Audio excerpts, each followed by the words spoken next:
fighting for all of us, not just the special interests. I first heard about Kimberly because of the brand new Congress endorsement. By not taking corporate PAC or lobby money, she's showing that she will only be accountable to us. And we can really use a progressive voice from Iowa in the Senate. She supports things like the Green New Deal and the Clean Air and Water Act and doesn't take any money from lobbyists.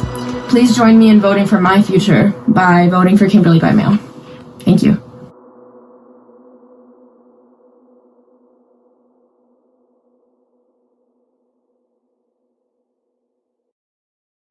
My team? I'm asking my team.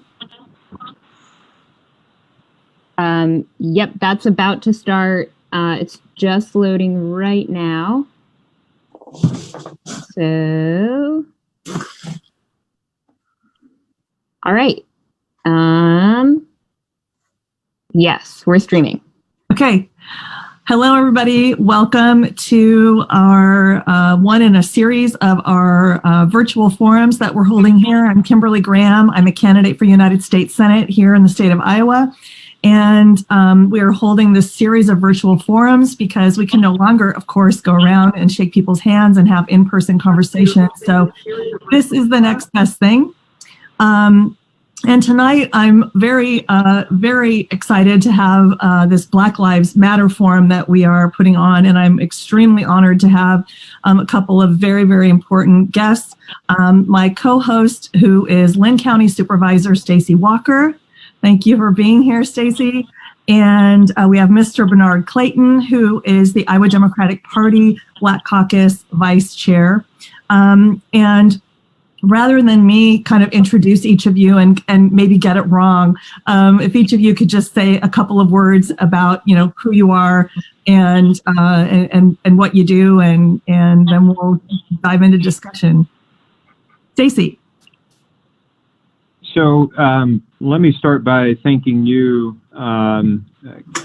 for hosting this, Kimberly. It's I said on social media earlier, it's almost become standard operating procedure, at least here in Iowa, for elected officials and activists of color to speak about these issues.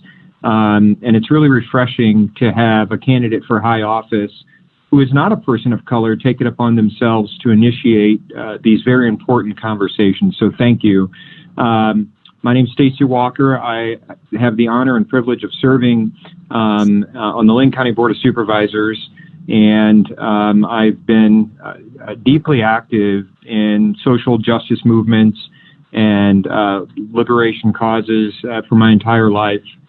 And it's an honor to be asked to join this conversation to talk about some very important issues that not too many people in Iowa politics actually talk about. So it's an honor and a privilege to be here. Thank you for having me. Thanks, Stacey. Mr. Clayton. Tell us a little bit about yourself for those that might be watching who don't know who you are. They should, but.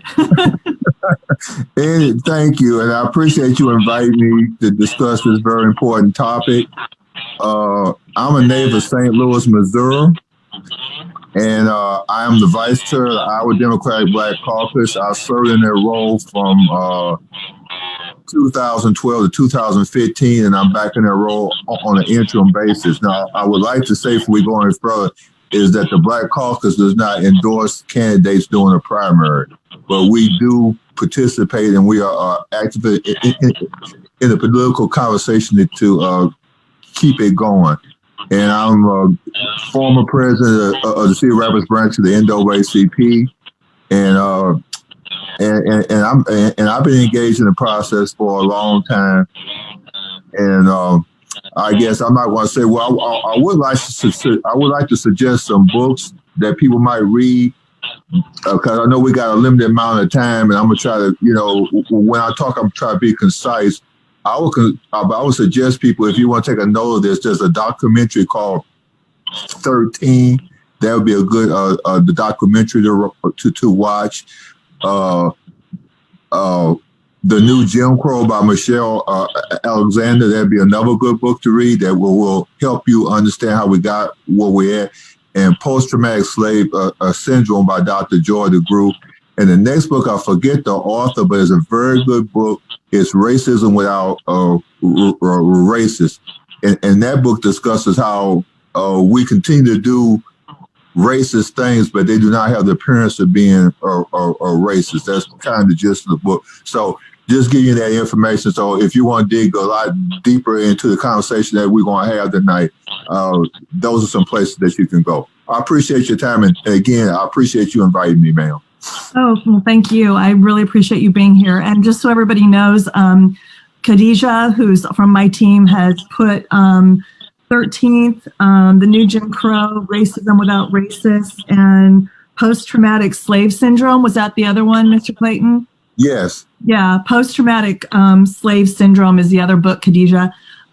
So those are all books and a film that people that want to really learn more can dive into. And, and I want to say that, as a white woman in this country, I have so much to learn, and I think we need to get to where in this country where we white people can say we have a lot to learn.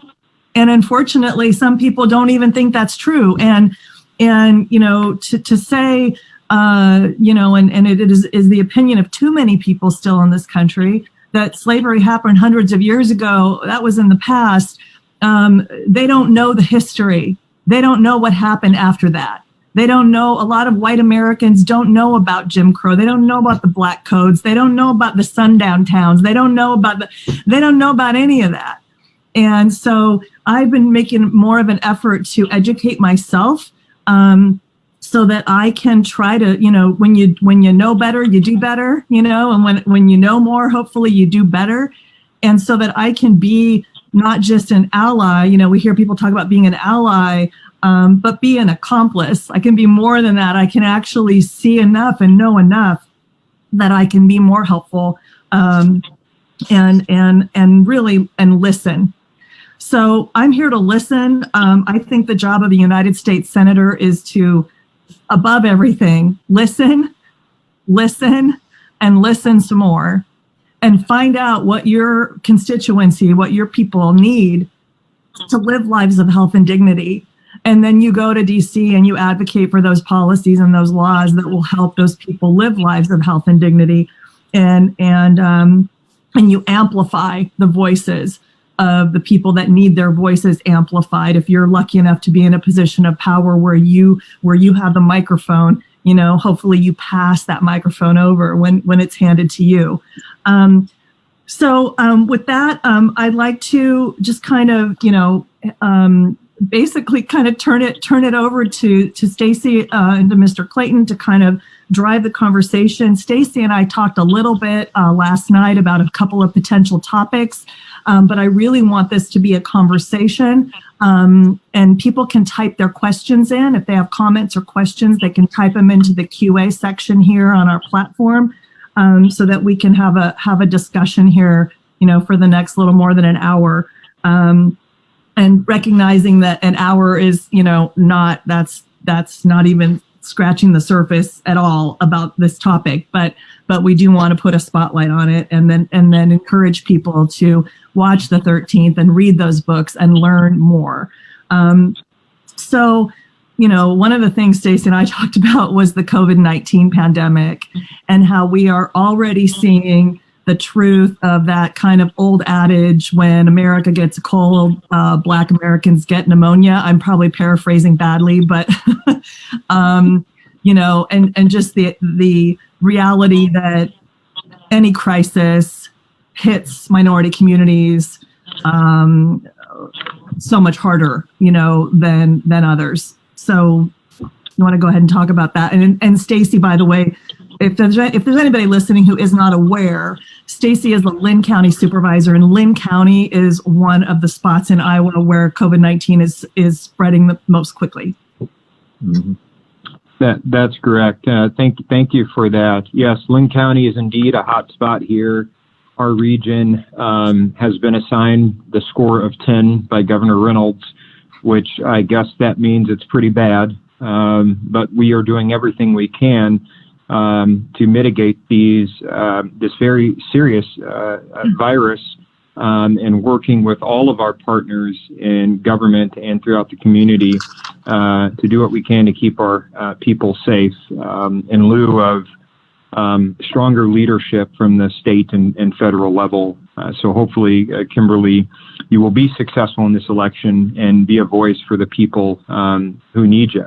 But to speak more directly to the point you brought up about disparities in communities of color, this is something that is as old as the country. As long as there's been an America, there have been individuals in this country who always get the short end of the stick, and it's through no fault of their own, but it's through what we call structural and institutional racism. It's why, there's disproportionate outcomes in people who have asthma, and disproportionate outcomes in people who have, high blood pressure and hypertension and all of those things. It's about how this society has been organized to keep communities of color in compromising positions. You also said in your introduction, and this all sort of plays together nicely. You talked about how, I think a lot of people in this country understand the traumas, the trials and tribulations of people of color to have begun with slavery and ended with slavery. But the troubles of people of color in this country did not end in the mid-1800s.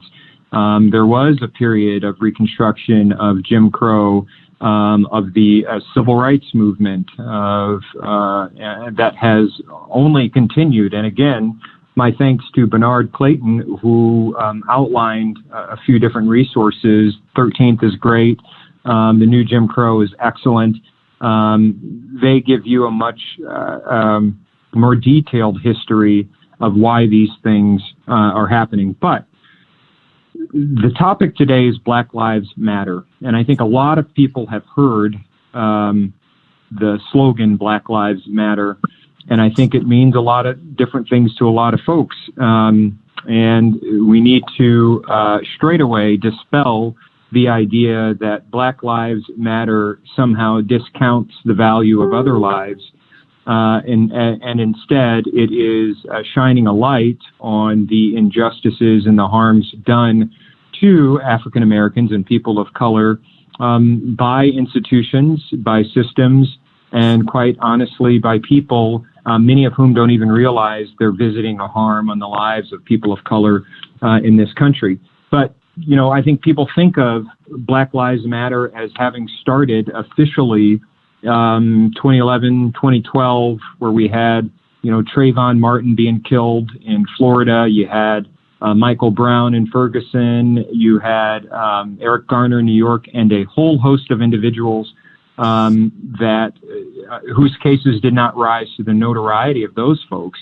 But the idea of Black liberation started, in at least Black liberation in America, started when Black folks got to America. There has always been a struggle for freedom. There's always been a struggle for the very idea of what it means to be a person, for personhood and for the franchise. I think Black Lives Matter, in my view, is another and much needed iteration of the overall Black liberation movement, not only here in America, but across the globe. And the Black Lives Matter in this iteration, in this form, this iteration of the Black liberation movement began with shining a light on police brutality and the extrajudicial killings of people of color in this country. That has been happening for many, many years. This is not a new thing. And it has evolved into a much broader liberation movement that talks about disparities in health outcomes. It talks about disparities in wealth. That talks about disparities in, the achievement gap and all of these other issues that we know if we can address meaningfully, it'll make for a better society. So I wanted to sort of start with those opening remarks, and then I guess turn it over or kick it back to you, Kimberly, or ask Mr. Bernard Clayton for his feedback. Yeah, Mr. Clayton, go ahead. To just to add to that, is one thing that I got a chance to meet Miss Colors or one of the ladies who coined the phrase "the Black Lives Matter." But before we want to go any further, I want to get something that gets mixed up. They try to put police shootings of black people and black people shooting each other. They try to conflict those together. Those are two different things, and I can't tell people how to think, but if you want to think clearly on these issues, you have to see quote unquote black on black violence and police violence against black people as two separate issues. And I hope that you will do that. And speaking about Michael Brown, I'm from St. Louis, and I was doing some reading about Mrs. Dred Scott. The Dred Scott case was in St. Louis, Missouri, and that was a man who was trying to get free from his slave master. And you can but you can Google that and check it out. But for the sake of time, there was an incident that happened in the 1850s on the wharves of St. Louis. A stevedore did something that a white person didn't like, and they chased him up to the corner of 7th and Pine, and they killed him and tied him to a tree and burned him and that tree became a tourist attraction. On the corner that he was killed on was the county jail at that time, and catty corner to that is where the old courthouse sits now. Now, going to Michael Brown's case, Michael Brown died simply because he had a comment that a white person didn't like. And that's the main reason why Michael Brown is dead, because he died because he spoke up for himself. Now, we can get into whether he should have did it or not. And I had a coworker once, and it's always good to listen to people whether you agree with them or not. He made a statement, all that black people need to do, and I'm paraphrasing, is just listen to what the police say and do what they say. And I thought about it, and I thanked him for it because he gave me an insight into why some of these things were going on. And the one thing that I see it this way: when black people were freed from slavery, instead of being the property of individual white people, we became the collective property of all white people. And I base that on how we've been treated over the years. And at this point in time in our history, African Americans are still trying to make the transition from being property to being citizens. We're not truly full citizens of this country. And if we could just get that one thing done, become a full citizen of the country, perhaps our treatment would change. And like Stacey Walker, I'm proud of him. He's an elected county supervisor, but even with that position, he's not a full citizen of this country, and that's just in my opinion.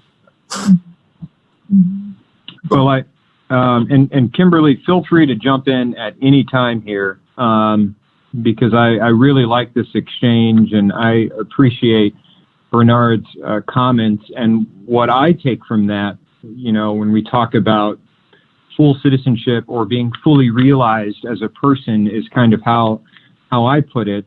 It doesn't matter what office I hold. It doesn't matter what title I may retain in the eyes of America.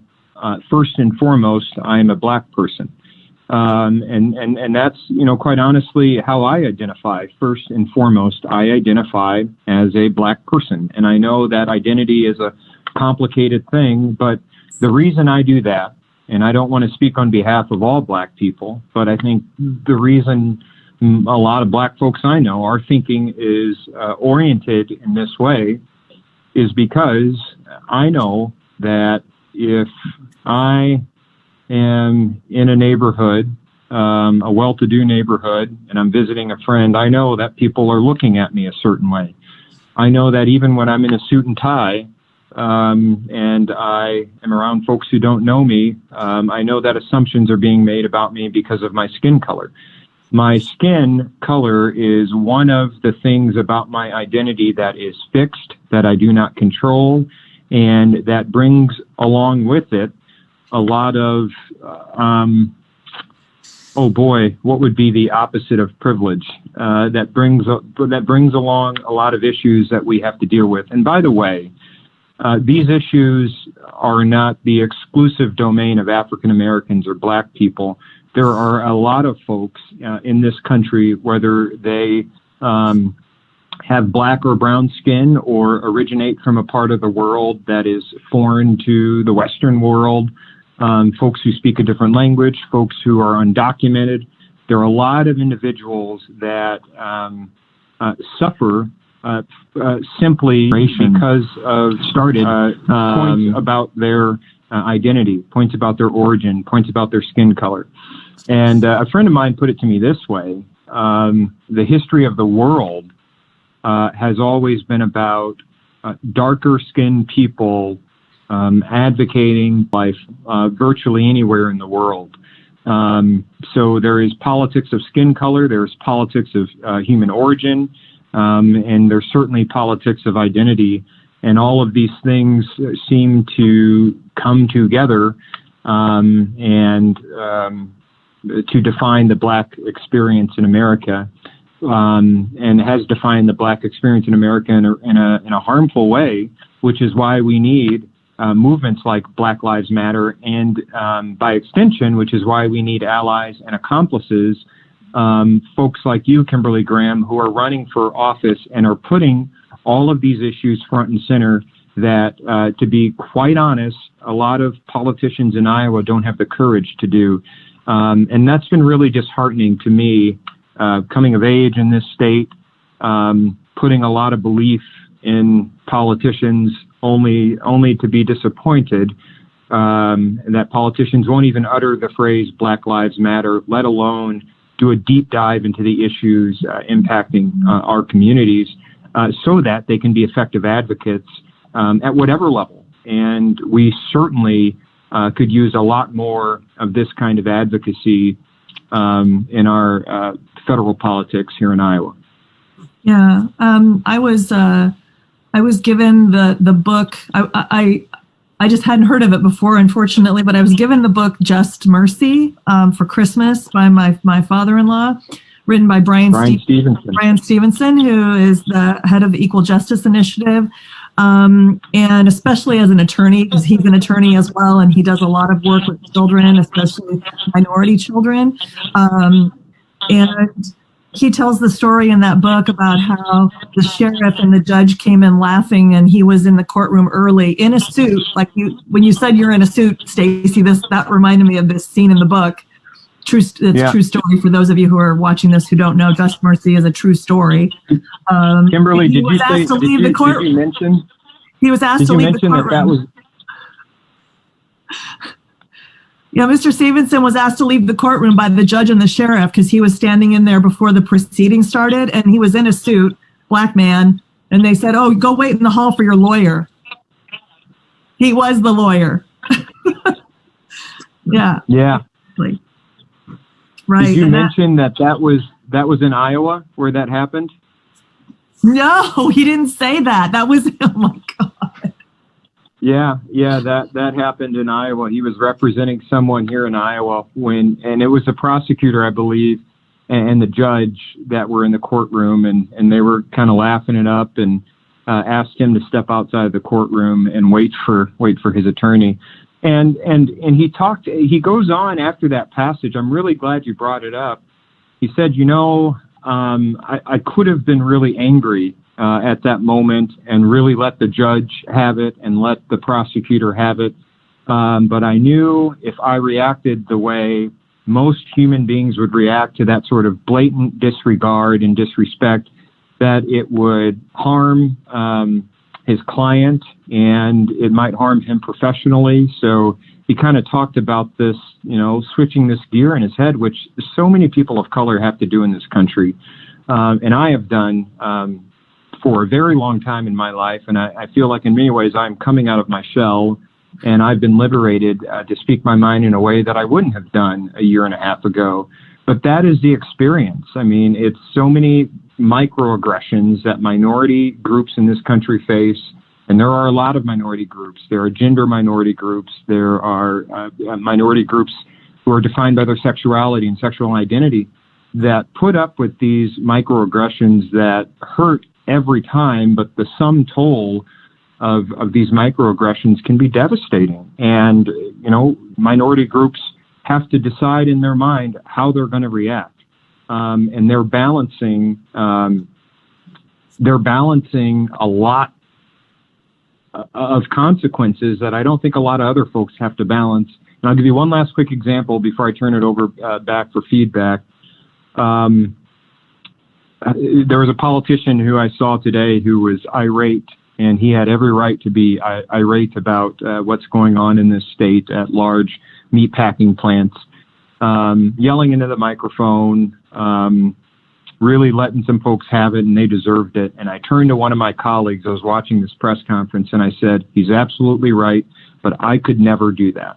I could never, ever, ever do that, get in front of a microphone and yell and berate other politicians, because it would, I would be an angry black man, and it would lessen my credibility, and it would turn people off. But white politicians have that privilege. They can be upset. They can use profanity. White politicians have the privilege of being, whimsical and being able to tweet about things that are funny and not so serious. But, if I start to go down that path, I get people asking me why I'm not so serious, and if I am very serious all the time, I have people wondering why can't you lighten up? You're all doom and gloom. And so you can't win. Kimberly, you can't win. And I'm sure you can relate, Kimberly, in a lot of ways. A little bit. I'm not at all saying same, but I do relate to, if I'm too worked up, then I'm an emotional woman. If I'm, not worked up enough, then I don't have any emotion. I've had people say, why don't you color your hair? Why don't you? You feel like, okay, fine. I guess there's no way I can win. Yeah. And it's also worth pointing out the fact that Brian Stevenson's story happened, that incident happened in Iowa, just by the by. For anyone watching, maybe everybody watching already knows this. I know that Mr. Clayton and Stacey do. Iowa has some of the very worst disparities as far as our criminal justice system. Here in Iowa, we're at the very bottom of the barrel of the 50 states in our racial disparity issues here. And that circles back to a lot of different things. One of them is prosecutors. The prosecutors have a lot of discretion in charging and sentencing and that kind of thing. And that's, like, as they say, a whole other show. but that is a really significant issue here in Iowa. And and it's one that I almost never hear white politicians, especially in Iowa, even mentioning, and I don't think we can call ourselves allies or accomplices if we don't take our privilege as white people and bring these issues to the forefront. Somebody just commented that whoever it is, Limitless RN, I don't know who that, I don't know the actual name of that person, but just commented that they talk about it. Good. We should all be talking about it.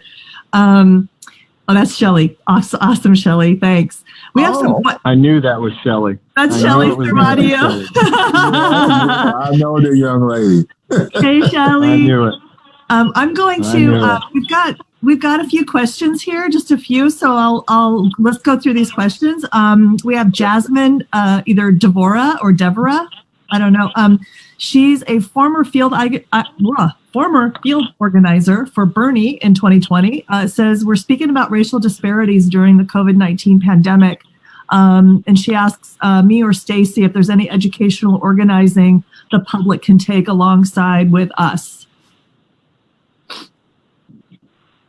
Is there any educational organizing? Mm-hmm. I'm not sure what that means. Jasmine, can you say more and we'll circle back? Can you type more and we'll circle back to? I think I would comment on. I think I'd comment on that. Yeah.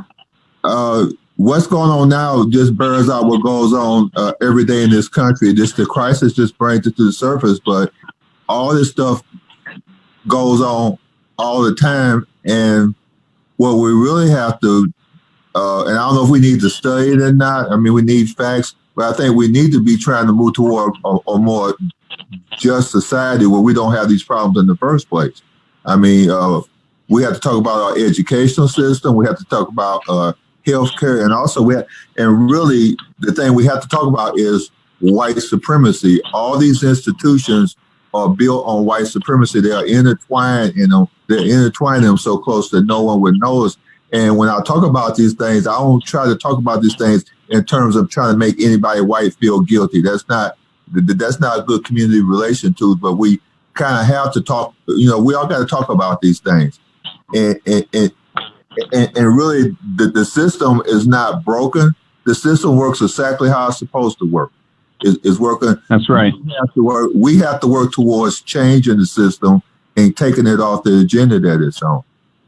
Yeah, I agree. You mentioned schools, Mr. Clayton, and I that's something that I talk a lot about. I believe we can no longer fund our public schools through just local property taxes, because then, of course, what happens is if you live in a high property value area, you get the schools with orchestra and band and, that are in good shape, and you get better paid teachers and on and on and on. And when you get this, if you go to the school in the lower property value area, you don't get all that stuff. And you get schools that are the ceiling's falling in on you and they can't pay the teachers as much. And you don't have band and orchestra and theater and dance and all these places where a lot of kids find their sense of community. So education in the United States should be an equalizer of opportunity. And it's basically, in my opinion, become a way to keep the opportunity unequal. Because we're starting out with an unequal school, with unequal schools and unequal funding for those schools. So whether that's going to take, shoring up the schools in the lower property tax areas with federal funds, then that's what it takes. But we can't continue to allow, there's schools. There's a school I read about in Missouri a couple of years ago that lost its accreditation. It was so bad. And one of the NPR, National Public Radio reporters, followed this young man of color, this young black man, around all day to his classes to see exactly what was going on. First of all, the school was so non-secure that she walked around with this kid all day and nobody stopped her. And second of all, this kid was in AP classes, smart kid. He was in advanced placement classes, but he went to his AP class and there was no teacher there. So some other teacher handed him a worksheet and told him to go fill it out in the corner. Like, there was just no quality of education there for this kid.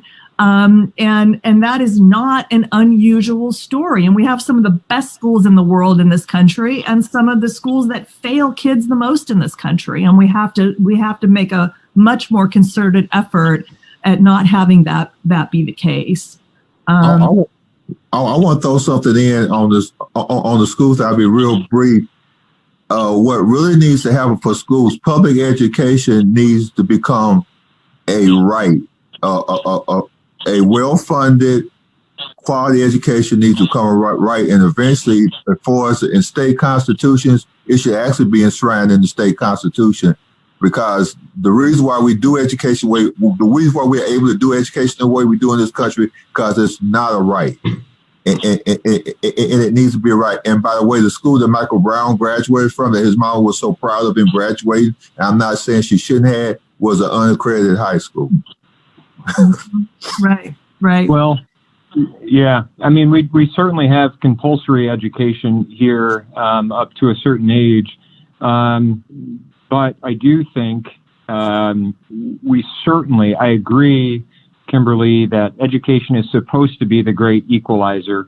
And it can only be the great equalizer if we make ample investments to try to balance the scale of inequities that already exist.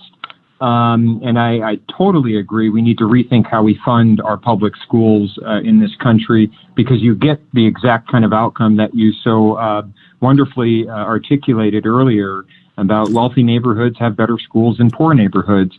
And since this country is built on structural and institutional racism, black and brown people tend to be disproportionately represented in low SES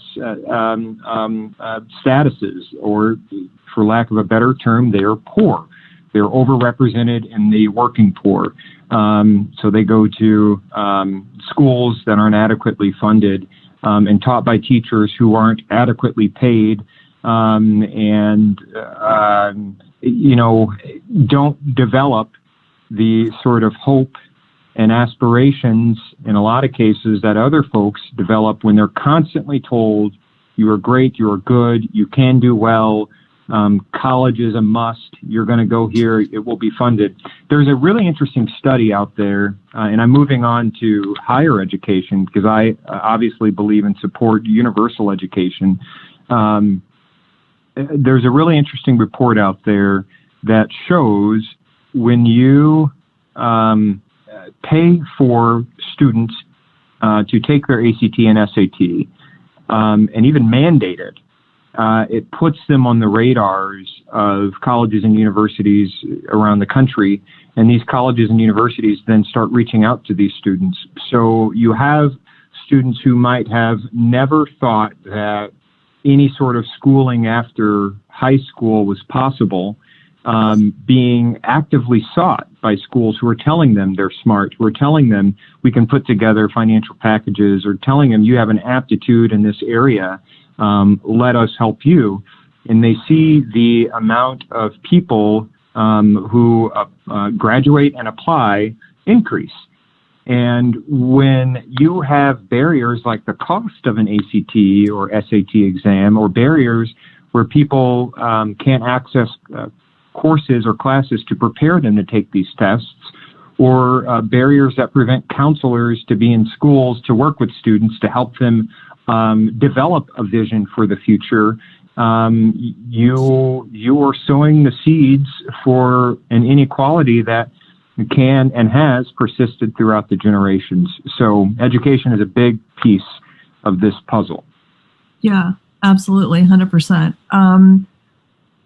Jason, who is, by the way, our art director of our campaign, has a question. He said, Supervisor Walker, can you talk about, and I hope I'm pronouncing this right, Jeremy Mitchell, and how Jeremy. Maybe there's a, Jeremy Mitchell. Oh, Jeremy. Okay, maybe there was a typo. It looks like it's J. Jeremy Maybe Mitchell. there's a typo. But anyway, Jeremy and how he impacted your involvement in public service. He was an acquaintance of Jason's, of our art directors, in the mid-'90s, and he was saddened and shocked when he was paralyzed by police.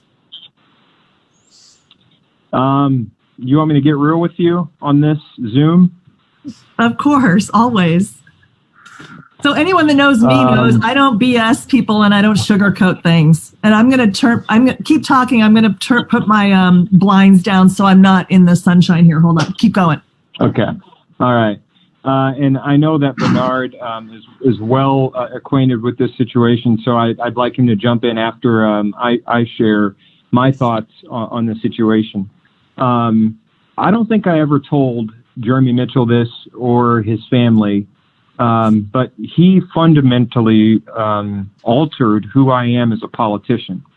And when I say, if you want me to get real with you, this is what I mean. When I started out my journey in electoral politics, I thought that politicians had to look a certain way, had to sound a certain way, had to have the right friends, had to work with a certain group of consultants out of Des Moines, had to toe a party line, so on and so forth.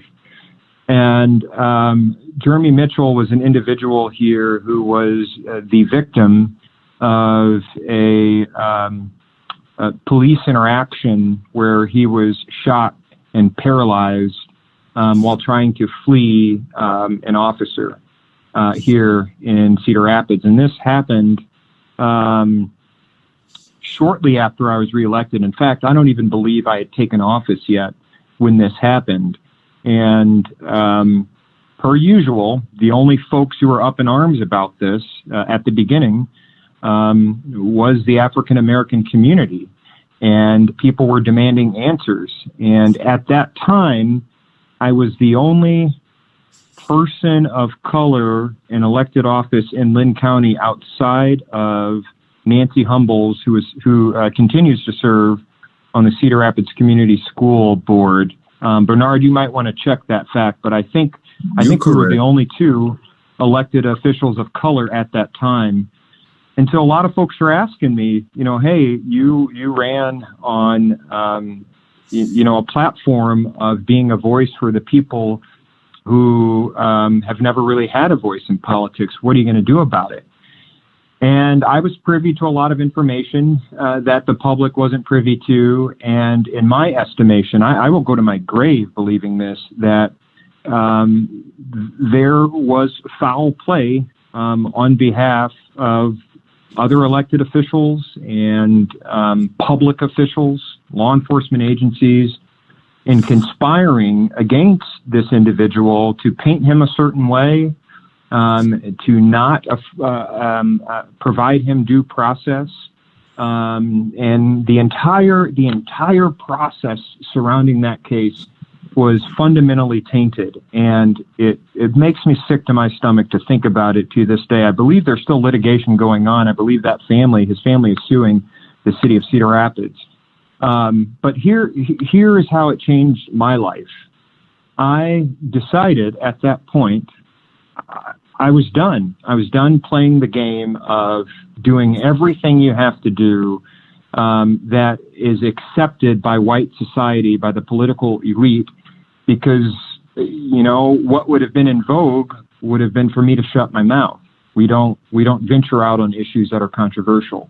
We don't challenge sitting county attorneys. We don't make a big fuss about race because it's not going to play well in a majority white state. And there are a few politicians that, quite honestly, I was modeling myself after, that I had looked up to, and I had grown so disappointment in their reticence when they would tell me in private that they knew this was wrong. They would tell me in private that it is so brave and courageous as to what you're doing, but they wouldn't dare speak up about this issue. And it just made me sick. It turned me off to a lot of leaders in the Democratic Party. And it made me sad that leading up to that point in my life, I was so careful with how I behaved because I was constantly seeking the approval of people who, quite honestly, were trading, the prospects of a political reward for doing what is right. And it changed who I was as a politician. And I decided at that point I was going to live with the consequences of doing what is right and speaking my mind and taking the hits if I was convicted about something. And I was convicted about this case. I will go to my grave believing that what happened to him was unfair. It was a travesty of justice.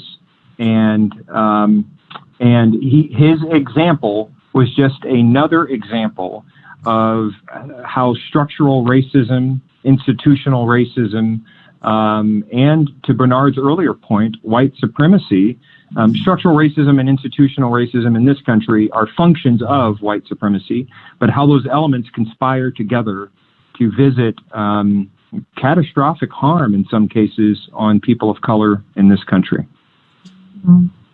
Yeah. Well, that case was an interesting case, and I would say Ferguson came north that November 1st, and essentially, I'm not going to try to litigate the case here, but there's certain facts that doesn't make any sense on the case. Now, this also previously had shot a white gentleman before. And I got a chance to read the county attorney report on him, on this particular shooting. The guy he shot first initially did not have a chance. His pants literally fell down, and the man was shot with his pants down. And consistent with both incidents, and this incident, they was using an undercover car. It didn't have cameras on it. And in the case of Jeremy Mitchell, the car did have cameras on it, but the microphone the audio portion of the film was not working because the batteries failed, and so that was a consistency. And Jeremy Mitchell's license plate lights being out. I reviewed that video. I have not. I just don't see it. And again, this was a situation where essentially it said to Jeremy Mitchell, because he's a black man and a criminal, he deserved what he deserved it. And as the county attorney described it, he described drug dealers as being dangerous. And that's another thing I think we need to talk about in this Black Lives Matter thing. White people are conditioned to believe that black people are overly violent or animal-like, to just put it out there bluntly. And it's that fear of black people that drives a lot of these police shootings. Now, in the case of Jeremy Mitchell, getting back to that, and this is a fact, not nothing made up. And but I will only say this: I don't know no more about it. Jeremy Mitchell and Officer Jones, his wife, both worked together as beauticians. Now, I do not know what their relationship was. But I do not know what their relationship was. But I do know this one fact, that their wives were co-workers. So there's probably more to this case than meets. It's probably more to this case than meets the eye. But again, the county attorney did some interesting things. He claimed that he couldn't get to Jeremy Mitchell because he was taken out of state. And I'm not a lawyer, but I looked up the state code. Jeremy Mitchell's wife and lawyer of record at the time could have been charged with obstructing the investigation, because in the state of Iowa, and I know as a lawyer on this call, you can correct me if I'm wrong, if an individual deliberately moves a witness where law enforcement cannot talk to them, that is against the law.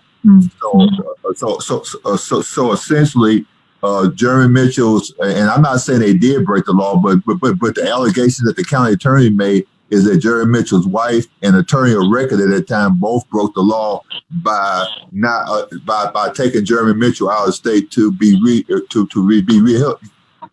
of the reach of the state of Iowa. So I'm gonna let it go back.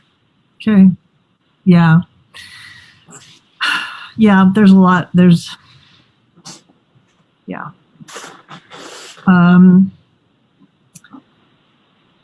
So, in keeping with that, somebody asked, in kind of a similar vein here, what can be done to stop racial profiling among law enforcement here in Iowa and across the U.S.? I know here in Des Moines, we've been working hard to get a racial profiling ordinance, passed here, and I don't know what's going on in other cities and in other areas, and a lot of this,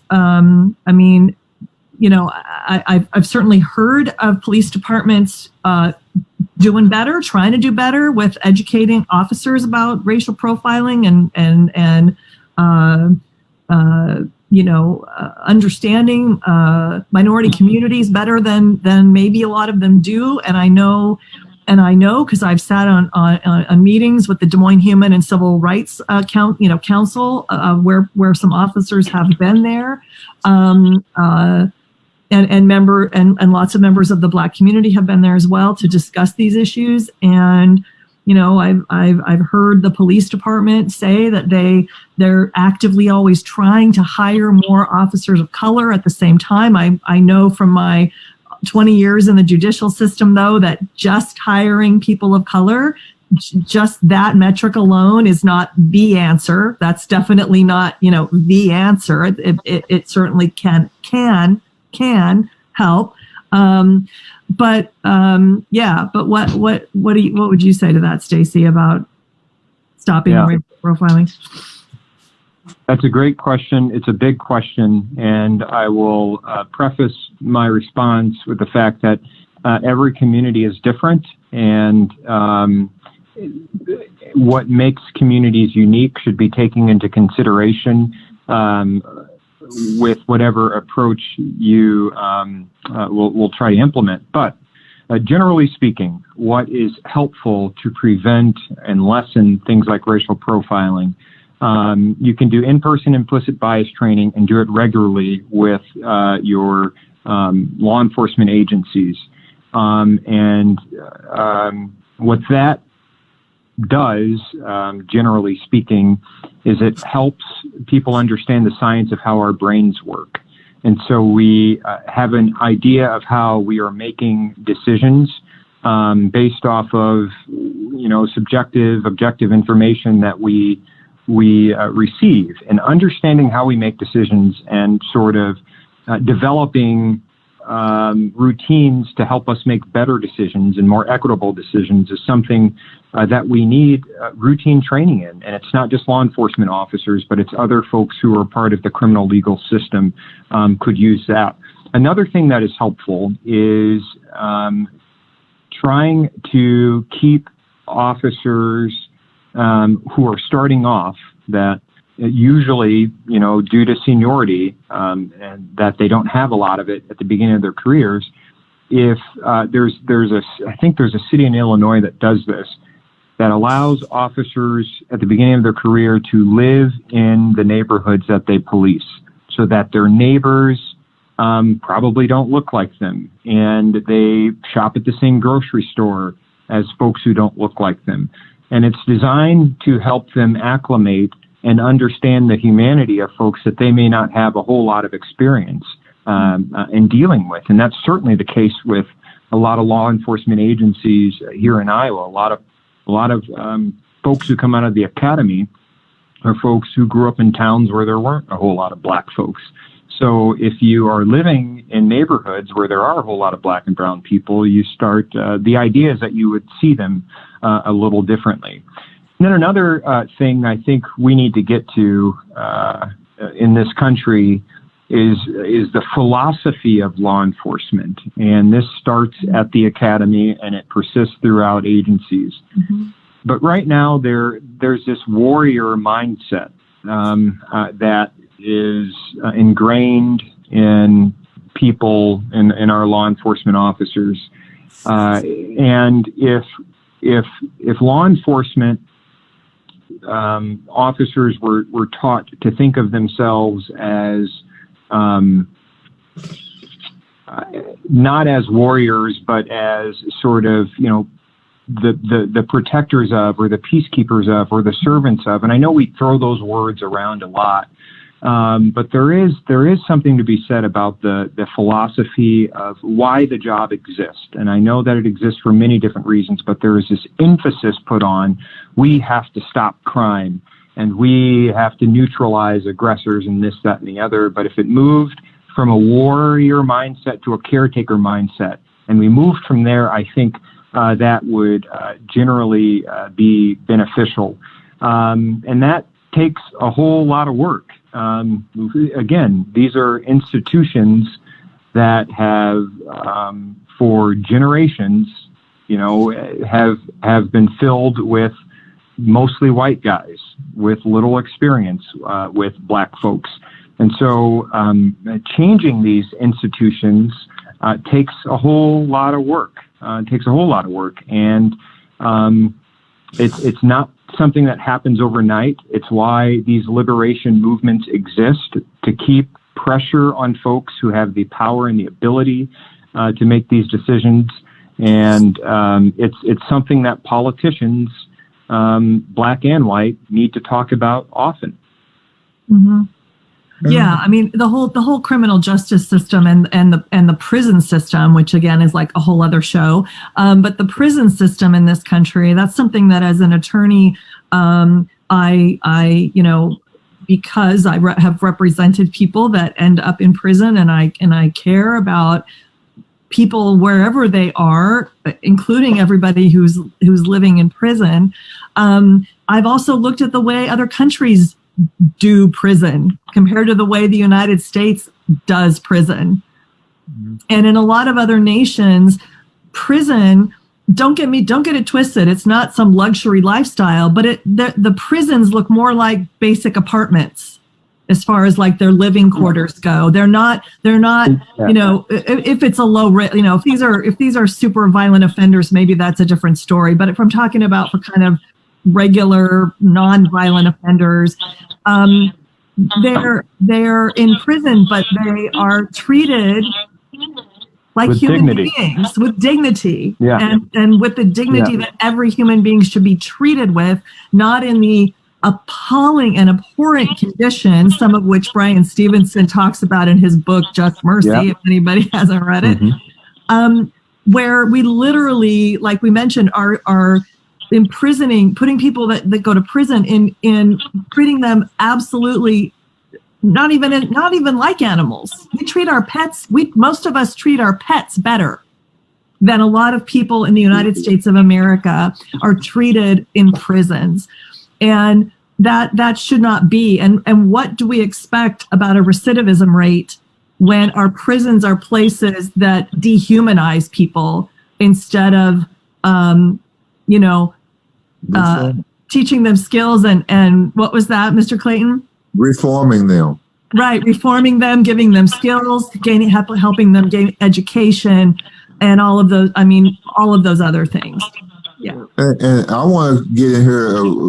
I got another book for you, Rise of the Warrior Cop. That would be a very good. That'd be a very good book for people to read. And we have to understand that policing started in slave patrols in this country. That's kind of the basic genesis. And they simply evolved. They evolved into policing. And an old man told me once, he was from down south, and he said that basically that black people were considered to be garbage, and it was a job of the police to take care of them. So I'm thinking we can have implicit bias training, which I think is a good thing, but we have to change the overall thinking of the white populace. Is that we're not to be feared. And also, if something is done for the benefit, like a lot of times, if something seems to be beneficial for black folks, white people will immediately try to shut it down if they don't see, because we're not supposed to benefit from anything. You know, we're less than human, I guess, would be the terminology that I would use. So we have to look at how policing evolved in this country. And like I say, it evolved from the slave catchers and the slave patrols. So there's in one respect, there's no accident how the black people were treated by law enforcement. Right. And again, it goes back to, learning the history, and we're so woefully undereducated, in this country that most, if not all, I never like to say the word all, but probably all public schools in this country don't really teach anything of any depth about the history of black people in this country. And then no wonder that everything perpetuates, because people are growing up really totally ignorant of the reality of what has happened over the course of history in this country in regards to black people. Couple of things, just comments and statistics. Scott Rowland, who is a volunteer on our campaign, just tossed a statistic here in the chat that African-American poverty in Iowa, 37.8% for children. So 37.8% of black children in Iowa living in poverty, and 30.7% of all black people in Iowa living in poverty. Then Shelley just made a comment that systemic racism and institutional racism in healthcare is leading to the disparities we're seeing in the COVID death rates in people of color. We've not tested adequately, and people of color have increased risk of underlying comorbidities or pre-existing conditions, I guess, or, pre-existing health issues. We also have them in essential jobs. So people of color are more likely to be doing essential jobs, service jobs, factory jobs, serving as nurses' aides and those in nursing homes and those kinds of jobs, and high-risk exposures, which compound, and that's why we have infection rates increasing among people of color and the working poor, of all colors, the working poor who are really on the front lines Yes, all of that is absolutely 100,000% true, and it has nothing to do. It's through no fault of their own, right? They were born black, born into a country that has systematically and institutionally oppressed them, and in doing so has put them in the position where most people of color, black and brown folks, I should say, are essential service workers, where they have to go to work, and they work in these in a lot of times confined spaces. So they are more exposed, if you will, to COVID-19, and even where they live, and home ownership. A lot of black and brown folks live in apartments and in close quarters, and they have multi generations living in one household in a lot of respects. So none of this is their fault. I got to be really, really clear about that. But this is the result of generations of systemic harm and institutional racism. So Shelley was absolutely right. Mm-hmm. Bailey had a couple of questions or comments and questions over here in the QA. She said to me, Kimberly, you've already spoken about listening to the voices of those impacted by racism, and specifically anti-Black racism.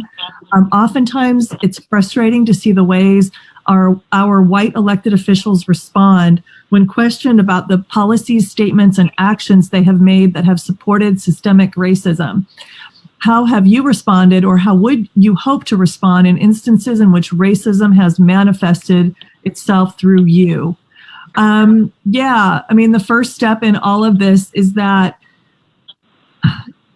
I only ever speak for me, to be clear, is that for me is getting to the place where when you hear you are racist, you don't immediately throw up a 10-foot thick wall in front of your face.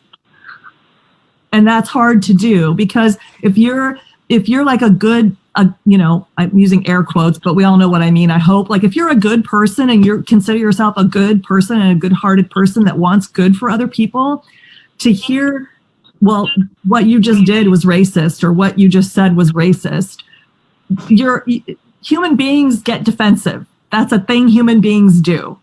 And it's very easy to immediately get defensive. And so part of the work that I've tried to do in the last few years, and believe me, I do not always succeed, and I'm far from perfect, is to, read books like White Fragility, which some people will never even read, by the way, because of the title. Who wants to be told, oh, you're fragile? I don't know very many people who want to be told that.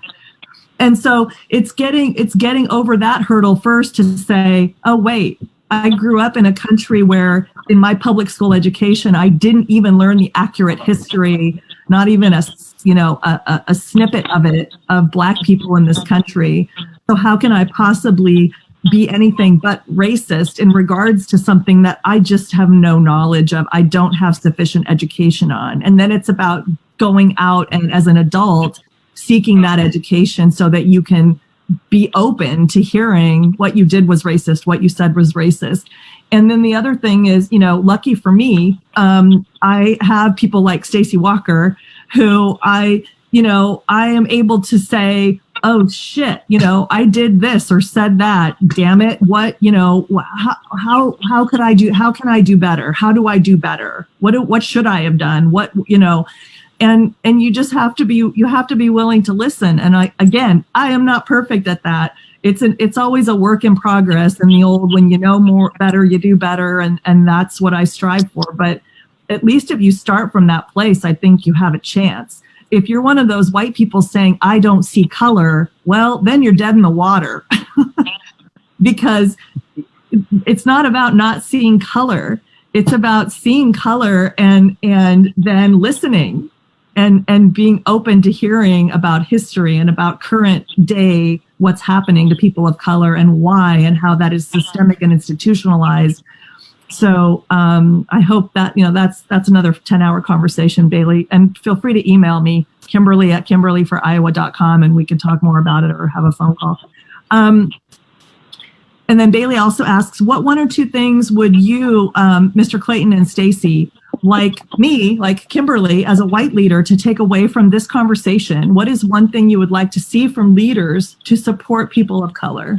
It's a great question. Thanks, Bailey. Both of them are great questions. It's a good question. I would say you have to be willing to stand up for your position, because the one thing you have to look at, and I'm not trying to justify it, people are products of their environment. There's no accident why certain politicians won't speak up on certain things, because they know how the populace thinks, and it's hard to go against. It's hard to go against the populace, particularly when you know that there's something's right. It's always easy to be a expedient. So, what individuals in a position, and then you got to spend your political capital appropriately, but you have to be willing to know when you need to risk your political capital, and if something is correct to talk about at the time. You can't jump for every little thing. So I say you have to be brave to speak up to your community, and at the same time, be able to mesmerize your community and get them to like what you say. So that's part. That's part. I'm gonna say statesmanship and womanship. I would say would be required of white politicians and politicians. Period. That they could be a politician, but hopefully they will evolve into being a stateswoman or a statesman. Yeah. I really appreciate that question, and it is a hope of mine that one day this Democratic Party in the state of Iowa will have more people who are willing to educate themselves on these issues and take what they are learning from a lot of the books that Bernard suggested, and a lot of the experts and activists in a variety of communities, take that outside of those spaces where those conversations happen and have those conversations in dialogue with the larger population here in Iowa. But our politicians, our Democrats, are so risk averse that they don't even do that. We don't have these conversations. And that's why it's seen as bold, every 4 years when a presidential candidate will brush up against one of these issues. But this is real life stuff. This is my reality, and this is the reality of so many people in this state and around this country who look like me. And I want it to become commonplace and not this sort of thing we think we have to add into the platform to throw a bone to the progressives, but for folks to realize that, elections matter, and the policies that our elected politicians advocate for matter. And you just asked Jeremy Mitchell, right? Like, these are real life situations that African Americans can find themselves in. So I guess my advice is to be encouraged, to stay encouraged, and have courage when it comes to continuing to talk about these issues with conviction, and to talk about them not with the goal to pander, but to help other folks understand why they're important, and to push this party to be much better than it has been on these issues, and to get people who are currently elected in federal office and statewide office to acknowledge that these issues, one, exist, acknowledge that the status quo is insufficient, and acknowledge and advocate for policies that are bold enough to actually course correct. Mm-hmm. Yeah. Jasmine has a question here. She says, and then I think this is the last question, at least that I see right now. After this question, I think we'll just take one more because I don't see any behind it right now, and then we'll wrap up. Jasmine says she apologizes. She was a little tied up, so I guess she came in late. She said she wanted to somehow address, and I think we did talk about this, Jasmine, but we can talk about it for a little bit as well now, that predominantly Black communities don't have access to healthcare or simply to the education about COVID-19 that they need, and how can we help the citizens of Iowa especially those communities of color who need help. And I'm guessing she means particularly in, I think you maybe mean, Jasmine, correct me if I'm wrong, in relation to the COVID-19 pandemic. So I'll take a stab at this. Supervisor Walker is at the forefront of this right now, like at a hot spot in Lynn County. So he's probably been literally dealing with all day, every day for some time now. Yeah. So like with any big issue where you're trying to communicate to as many people as possible, the communication piece and the education piece really varies from demographic to demographic. As I sought advice from folks who work with the refugee community and the immigrant community, we talked about trying to get information that can be shared on WhatsApp, because a lot of individuals in that community have that app. We talked about making sure we were communicating with the grocery stores, the markets that a majority of these individuals shop at, making sure that those folks are aware so they can transmit information. In the African American community, when we are looking for innovative ways to communicate information, we oftentimes rally the faith community so that faith leaders have the same information. We go to barbershops and hair salons. I'm speaking in general here. I know we're not going to barbershops and hair salons in the middle of this pandemic. That again is communication and education is going to be different and look different depending on which demographic you're trying to reach. But the other issue is, when we talked a lot about this, is African Americans, people of color, are at a higher risk of contracting the virus because they often have comorbidities that is rooted in structural and institutional racism. But also, as Shelley pointed out in her comment, these folks tend to work the jobs that we have deemed essential, and they are. But some employers are treating as if they are expendable. And so not only are they already at higher risk because of comorbidities due to institutional and structural racism, but they're going into jobs where a lot of times they're working in close quarters with other people because they don't have paid leave and because the job needs to get done, and they worry about what happens if they assert themselves and demand paid leave and things of that nature. And it is no secret that a product of capitalism is that profit is always placed above the interest of people. And it's my hope that folks like Kimberly Graham win their elections and go to Congress and go to the U.S. Senate and can start to change some of these things. Yeah, one of the things I say most in my conversations with people is that this campaign is about placing people over profits. I mean, you can boil it down to that. I'm sorry, Mr. Clayton, I cut you off. What were you saying? What I was going to say, another piece of it is that we have to have an ongoing conversation with different communities. We just can't wait till a crisis. I mean, it's easy to talk with people when you have an ongoing relationship with them than when you come up during a crisis. So, so that's one thing that I really believe needs to happen. And I think the things that the supervisor talked about, the treatment that different people are receiving on their jobs in terms of pay and other conditions. After this crisis is over with, I hope we don't forget them, that we will visit these things and try to correct these things, because there's the things that need to be corrected here. Right. And, and I would say, just from a kind of, related issue, if these jobs are so essential, then they sure as heck better be paid better. So I hope maybe we can, this is a good little moment in history to step in and really start advocating for that, more than ever, because if they're essential, then we better pay them a lot better. The last question is from Sam. She says she lives in a very rural part of Iowa where she mostly sees white people, though there are obviously some people of color.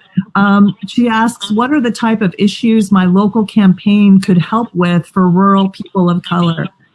Sam is running Is Sam running for office? Somebody type at me. I think Sam may be running. Okay, we're not sure. I think so, but and I'm sorry, Sam, if I'm forgetting, and like I'm trying to keep 50 plates spinning in the air in the last couple of weeks. Anyway, so what are the types of issues that her local campaign, I think she might be running for like state House of Representatives. I'm not 100% sure on that, but anyway, can help with people for state house. Yes, she's running for state house. Well, I got one suggestion for Sam. What's that? I have one suggestion for Sam that she could do is make public education a right in the state of Iowa. That'd be well funded, and eventually it should be enshrined. It should be in the state constitution that all children in the state of Iowa are entitled to a well-funded quality education, and that should be a right. That's something that will help everybody across. But that would be something that would help everybody across the board. But that would be my one suggestion that she could do. Awesome. And yes, she is State House District 12. So Sam Muhr, M-U-H-R, everybody. So Sam is here and running for State House District 12. We got to take back that legislature so we can get some stuff done here and then take the governor's mansion back. We got a lot of work to do. We do have a lot of work to do, but I think we're going to see some major positive changes in the 2020 elections and going forward from there. I think what I see, Mr. Clayton and Stacey, is that I see more and more what I call shorthanded regular people. I see more regular people stepping up and running for office like me. I'm just a dum-dum who, comes from I'm a first-generation college student. I got lucky, I went to good public schools and I had some dumb luck and I went to college and then I made my way to law school and worked my way through there. And I'm lucky to represent kids and families in juvenile court. And, I'm a single mom. I've been a single mom since my son was 7 and I got massive student loans like a lot of people in this country because you're looking at who paid for law school and college. And, and I just decided if I don't step up, who else is going to be the progressive person who's willing to, I don't know, some would probably say have the audacity to do something like a Black Lives Matter forum, which I frankly think is kind of that's a floor. Like, I just see this as, well, of course we need to talk about these issues. Of course we need to, not like, oh, should we, shouldn't we? That's not even a question. And it shouldn't be a question for anybody who's running for office, in my opinion. So, I believe that we people of all religions, all races, all cultures, all economic backgrounds need to be running for Congress, need to be running for federal office. Because if we regular people of all economic backgrounds don't run for office, then all we have is not entirely, but the majority of people in Congress are wealthy or well-connected to wealth. And then we've got all that corporate money influence. And so we get what we get. So until we get a critical mass of regular people in there who aren't going to vote for these tax giveaways to Amazon and Walmart and Exxon and who are going to instead say, no, we need to be investing in people. We need to be making investments in people and not investments in corporations because that trickle down stuff ain't trickling down to nobody. Yeah. Amen. We you hit on something. The problem with our politics, and this includes the Democratic Party, is that, the party leaders who are there, the party elite, they meddle in primaries and they pick people who they know that they want to back, who they know are going to vote exactly like them. You end up without, first off, that's unfair. And then you end up without any ideological diversity. And if everybody is going to Washington to vote the exact way that a party leader expects him to vote.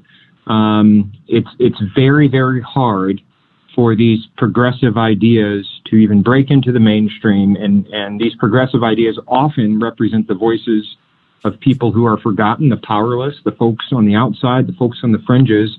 And so this is a power system that perpetuates itself and looks out for itself.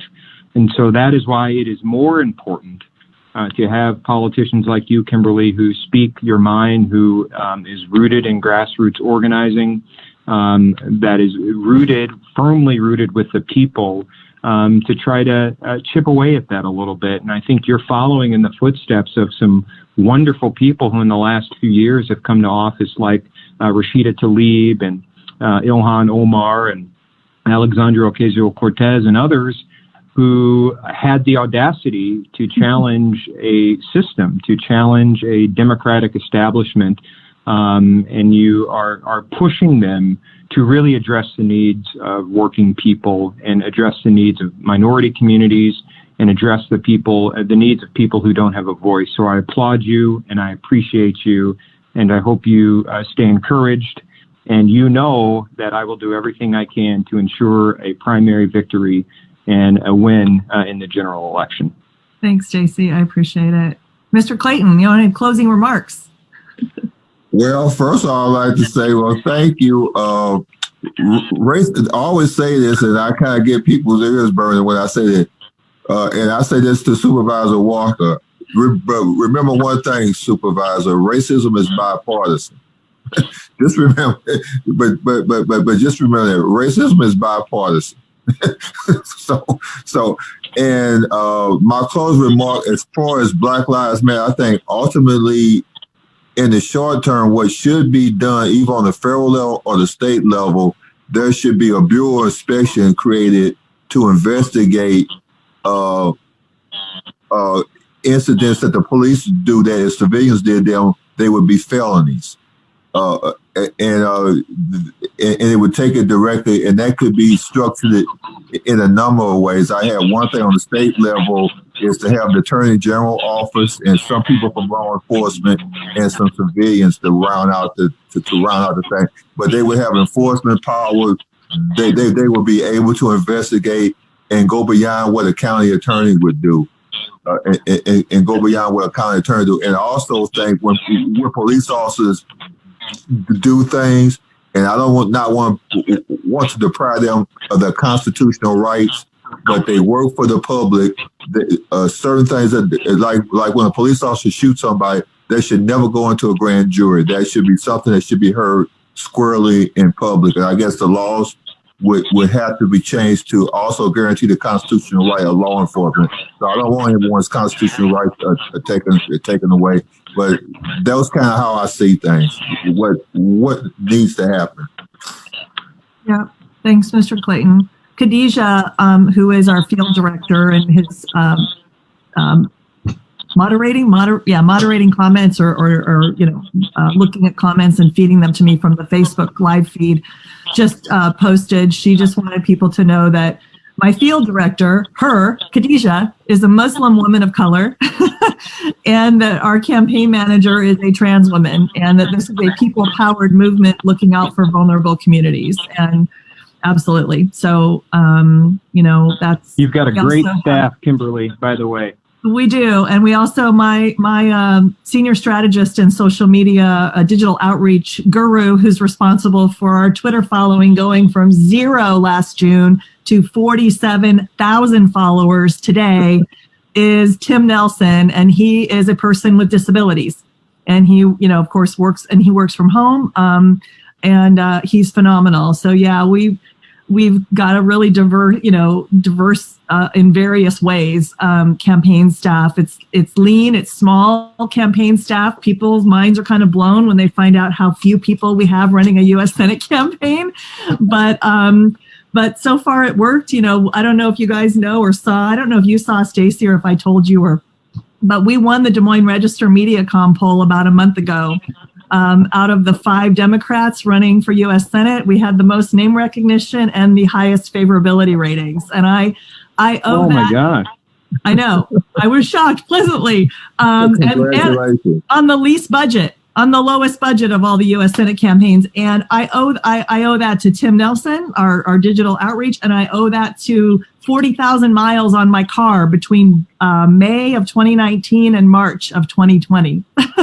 I've gone everywhere and listened to everyone, and I'm going to keep doing it. It's going to do it video now, but we're just going to keep doing that through the June 2nd primary. So everybody, thank you, Supervisor Walker, and thank you, Mr. Clayton. And we so appreciate you taking the time to talk to us.